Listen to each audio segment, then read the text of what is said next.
സയ്യിദുനാ റസൂലുള്ളാഹി സ്വല്ലല്ലാഹു അലൈഹി വസല്ലമ തങ്ങളോട് ഒരാൾ സംസാരിക്കുമ്പോൾ അള്ളാഹിൻ്റെ റസൂൽ ഇങ്ങനെ മുഖത്തേക്ക് നോക്കി നിൽക്കുന്നത് കേട്ടുകൊടുക്കും. അത് റസൂലുള്ളാഹിൻ്റെ ഏറ്റവും വലിയ പ്രത്യേകത.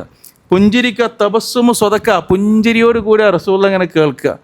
പറയുന്ന ആൾക്ക് എത്ര പറഞ്ഞാലും പൂതി കെടൂല റസൂലുള്ളാഹിനോട് സംസാരിക്കുമ്പോൾ. അത് റസൂലുള്ളാഹിൻ്റെ ഒരു പ്രത്യേകതയാണ്.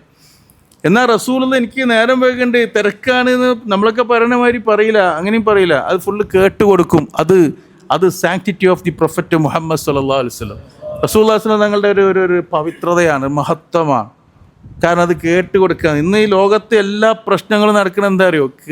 കേട്ടുകൊടുക്കാൻ സമയമില്ല. ഒരു ഭാര്യയ്ക്ക് ഭർത്താവ് പറയണത് കേൾക്കാൻ സമയമില്ല, ഭർത്താവിന് ഭാര്യ പറയുന്നത് കേൾക്കാൻ സമയമില്ല, മക്കൾ പറയുന്നത് മാതാപിതാക്കൾക്ക് കേൾക്കാൻ സമയമില്ല.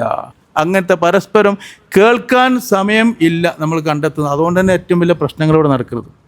എന്നാൽ റസൂലുള്ളാഹി സ്വല്ലല്ലാഹു അലൈഹി വസല്ലം ചിരിച്ചുകൊണ്ട് കേട്ടുകൊടുക്കും. ആരെന്ത് പറയുമ്പോൾ അതൊക്കെ ആ കേട്ടുകൊടുക്കലിൽ ആ പറയുന്നവൻ്റെ പകുതി പ്രശ്നങ്ങൾ പരിഹരിക്കപ്പെടും.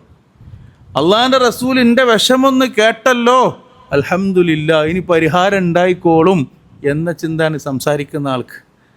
ഒരുവിധ രോഗികളൊക്കെ റസൂലുള്ളാഹിയുടെ രോഗം പറയുമ്പോൾ അള്ളാഹിൻ്റെ റസൂൽ പരിഹാരങ്ങൾ പറഞ്ഞു കൊടുക്കും. അപ്പോൾ റസൂൽ തലതിരിക്കൂല, നേരല്ല എനിക്കെന്ന് ഒരിക്കലും പറയില്ല. എത്രത്തോളം എന്ന് വെച്ചാൽ സംസാരിക്കുന്ന ആൾ എപ്പോഴാണോ തലതിരിക്കുന്നത് അതുവരെ റസൂലുള്ള തലതിരിക്കൂല എന്നാ. അതുവരെ അള്ളാഹിൻ്റെ റസൂൽ തലതിരിക്കൂല. പറയുന്ന ആൾ സംസാരം തീർന്നിട്ടേ തലതിരിക്കുള്ളൂ.